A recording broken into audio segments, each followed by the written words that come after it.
Unjuk rasa mahasiswa menolak kedatangan ratusan tenaga kerja asing di Sulawesi Tenggara berujung ricuh. Sebuah desa di Sidoarjo, Jawa Timur ditutup karena belasan warganya terpapar COVID-19. Pasca bentrokan di perbatasan India-Cina, Persatuan Pengusaha India menyerukan boikot produk buatan Cina.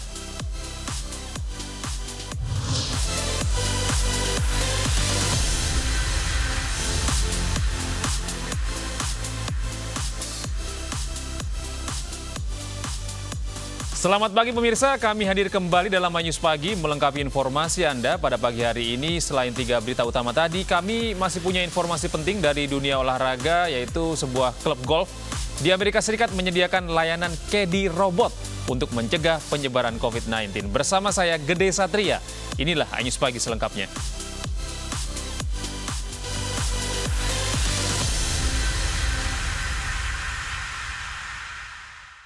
Sekelompok mahasiswa terlibat bentrok dengan polisi di Luwu Timur, Sulawesi Selatan. Mahasiswa menuntut perusahaan tambang dan nikel setempat agar memprioritaskan tenaga kerja lokal untuk bekerja di perusahaan itu.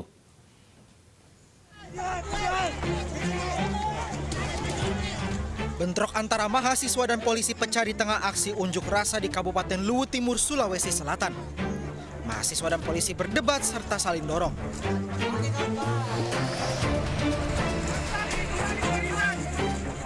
Polisi meminta mahasiswa membubarkan diri, namun para mahasiswa tetap bersikukuh melanjutkan aksinya.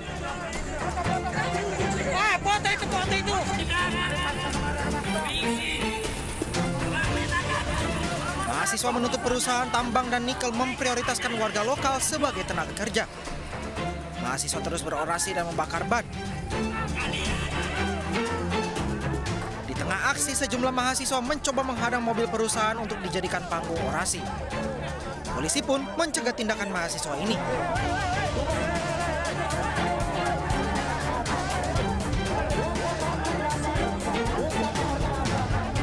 Usai bernegosiasi, akhirnya para mahasiswa membubarkan diri dan berjanji akan menggelar aksi kembali jika tuntutan mereka tidak dikabulkan.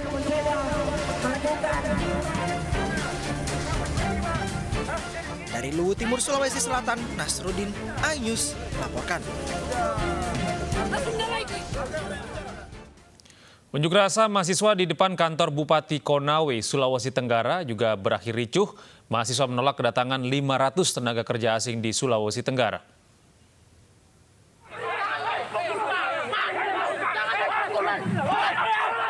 Saling dorong tak dapat terhindarkan saat ratusan mahasiswa yang memaksa masuk kantor bupati dihadang petugas.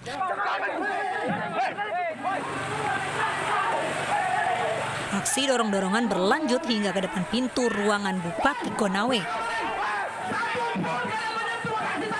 Mahasiswa mencari Bupati Konawe, meminta agar Bupati segera menolak kedatangan 500 tenaga kerja asing asal Cina. Jika tuntutan mereka tidak dipenuhi, mahasiswa berjanji akan kembali turun ke jalan, berunjuk rasa dengan jumlah massa yang lebih banyak lagi. Dari Konawe, Sulawesi Tenggara, Febriana Tameng, iNews melaporkan. Masih dari Sulawesi Tenggara, pemirsa, ratusan pengunjuk rasa berusaha menyandera anggota DPRD Buton Selatan, Sulawesi Tenggara. Mereka kecewa lantaran pengusutan kasus ijazah palsu Bupati Buton Selatan tidak ditanggapi.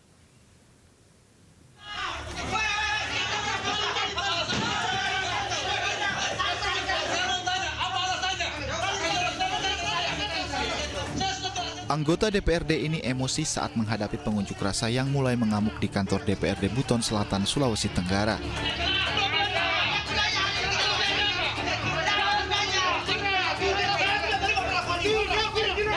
Polisi berusaha menghalau pengunjuk rasa yang berniat menyandera anggota DPRD ini.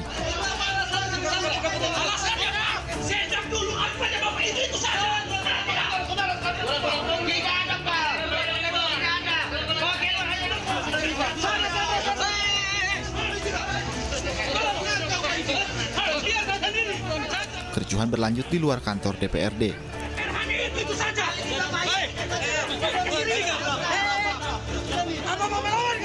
Massa Masa kecewa karena DPRD lamban dalam membentuk pansus pemakzulan Bupati Buton Selatan Laode Arusani yang diduga menggunakan ijazah palsu saat Pilkada 2017 lalu. Kasus ijazah palsu sudah berlangsung lama, namun DPRD Buton Selatan tidak pernah mengusut kasus tersebut. Problem ini sudah lama berlarut-larut, nggak ada kejelasan. Sehingga menurut mereka ada dugaan bahwa terjadi kong kali kong antara Bupati dan DPR. Saya yakin tidak. Nanti kita lihat. Kalau masih ada gelombang lagi selanjutnya, kita akan lihat nanti. Dan saya salah satu orang yang akan menyetujui pembentukan pansus itu. Kasus ijazah palsu Bupati Buton Selatan sudah pernah diusut Polda Sulawesi Tenggara, namun dihentikan Januari 2020. Kasus tersebut juga sudah ditangani Ombudsman Perwakilan Papua. Masa berencana menggelar aksi kembali jika DPRD belum juga membentuk pansus. Dari Buton Selatan, Sulawesi Tenggara, Andi Eba, iNews melaporkan. Satuan Narkoba Polrestabes Medan menggerebek sebuah perkampungan yang kerap dijadikan lokasi transaksi narkoba. Dari penggerebekan itu, polisi menyita sabu dan sepucuk pistol yang diduga milik bandar narkoba.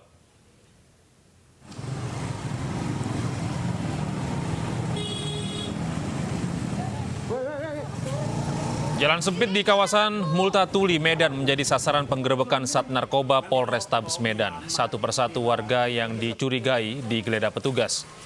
Polisi menangkap dua pemuda yang tengah mengemas sabu ke dalam kemasan siap edar seberat 63 gram. Dalam penggerebekan ini, petugas menemukan sepucuk pistol airsoft gun yang disita di salah satu rumah yang menjadi target operasi polisi.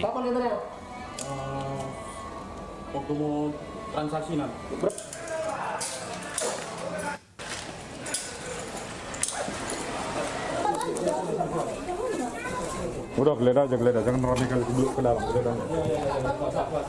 Kabur karena mengetahui kedatangan petugas. Selain itu, polisi juga menangkap 4 orang lainnya yang diduga terlibat kasus narkoba, termasuk barang bukti sabu dan juga alat isap. Sasaran utama di daerah tersebut yang kita lakukan pembersihan dan sasaran-sasaran antara lainnya. Ini akan kita laksanakan secara rutin di wilayah hukum Polrestabes Medan untuk memberikan himbauan dan kesadaran buat masyarakat agar hidup sehat tanpa narkoba. Ya pemirsa, berhati-hatilah jika meninggalkan buah hati Anda beraktivitas seorang diri. Di Bekasi, Jawa Barat, seorang bocah 6 tahun diduga menjadi korban penculikan dan pencabulan oleh orang tak dikenal. Hingga kini Satuan Reskrim Polres Metro Bekasi Kota terus menyelidiki rekaman kamera CCTV di sekitar lokasi penculikan.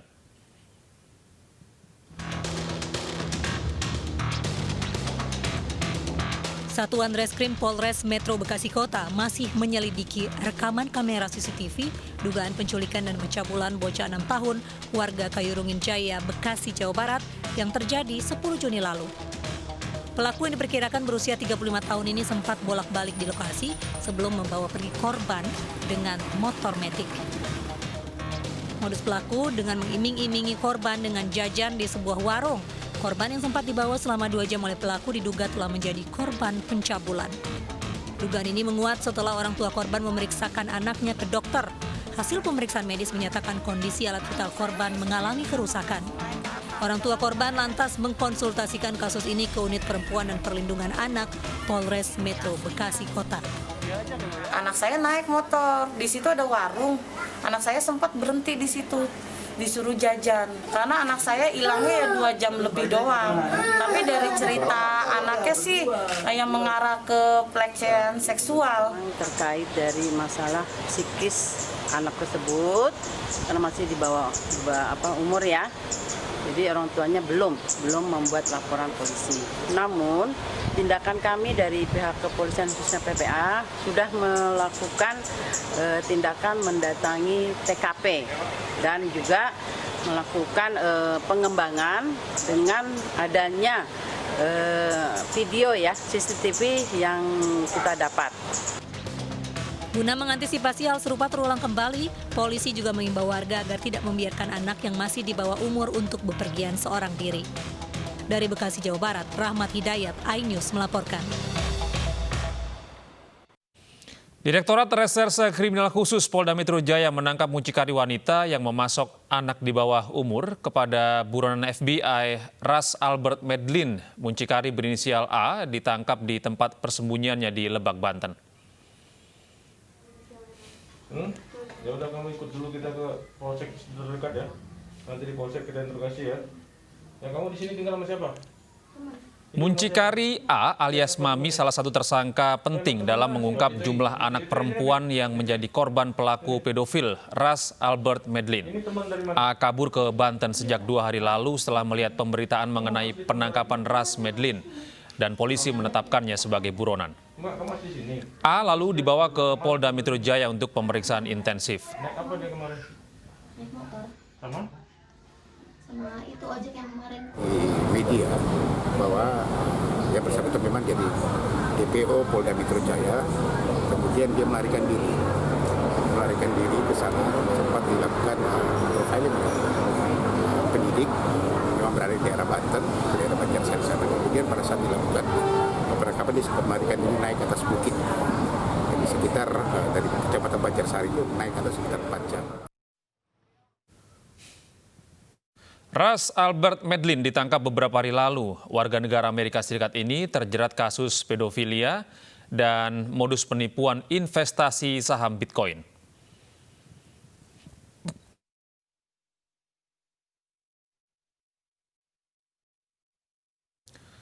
Polisi menangkap sindikat perampok dengan modus pecah kaca yang kerap menyasar nasabah bank dan beraksi di 9 lokasi. Polisi menyebut kasus pencurian dengan kekerasan meningkat di tengah pandemi COVID-19.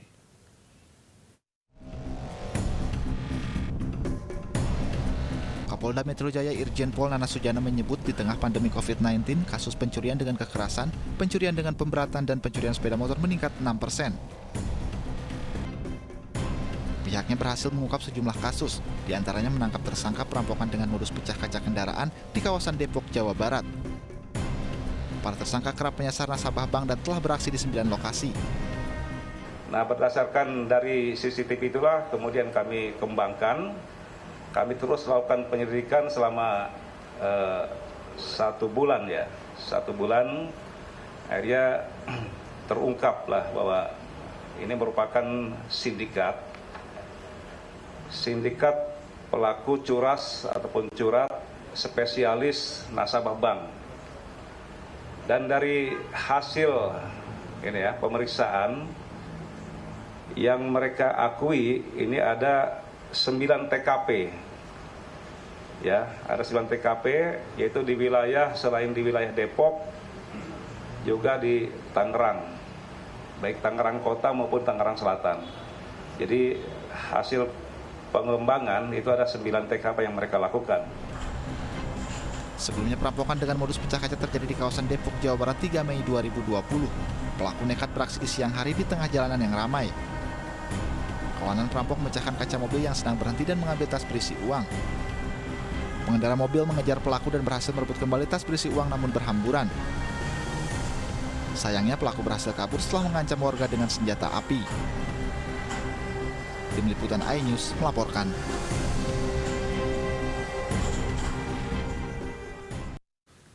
Sementara itu polisi juga menangkap penjamret yang kerap beraksi di jalur Transjakarta di Jalan Hayam Wuruk, Taman Sari, Jakarta Barat. Dalam melakukan aksinya, pelaku terlebih dahulu mengintai wilayah tersebut.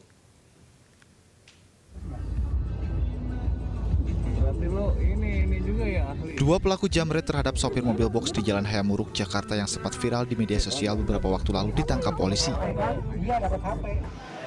Kedua penjamret ini berinisial IBP dan JAR ditangkap di kawasan Jakarta Pusat. Mereka kerap beraksi di jam sibuk ketika lalu lintas padat. Targetnya adalah kendaraan yang melintas dekat jalur Transjakarta di wilayah Jakarta Barat, Jakarta Pusat, dan Jakarta Timur. Memang kemarin sempat ada sedikit kelambatan karena si korban sendiri tadinya tidak bikin laporan, ya. Korban baru bikin laporan kemarin, sehingga tepatnya sehari setelah korban melaporkan kejadian itu, Reskrim Jakarta Barat berhasil mengamankan pelakunya. Dari pelaku, polisi menyita barang bukti berupa telepon genggam milik korban, helm, baju, dan sepeda motor yang mereka kendarai. Kedua pelaku dijerat pasal 365 KUHP tentang pencurian dengan kekerasan dengan ancaman maksimal 9 tahun penjara. Dari Jakarta, Miftahul Gani, iNews melaporkan.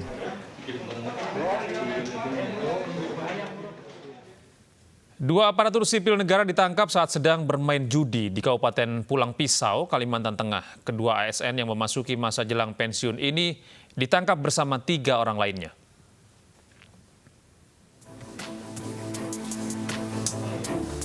LS tak berhenti menangis sejak ditangkap polisi.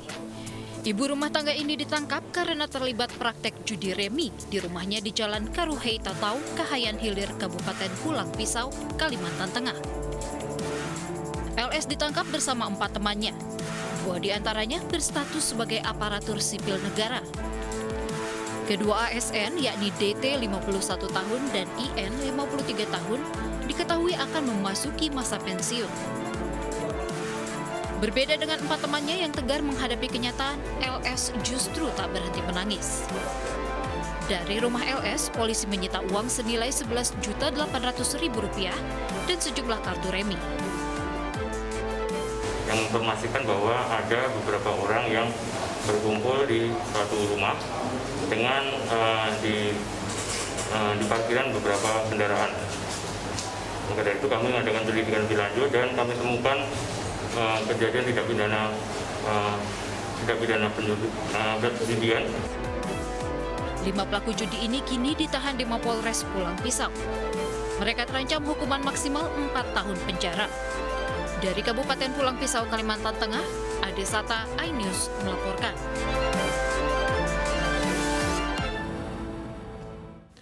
Ratusan santri Gontor yang berdomisili di Jakarta Jumat sore berangkat ke Ponorogo, Jawa Timur. Kami hadirkan informasinya usai jeda.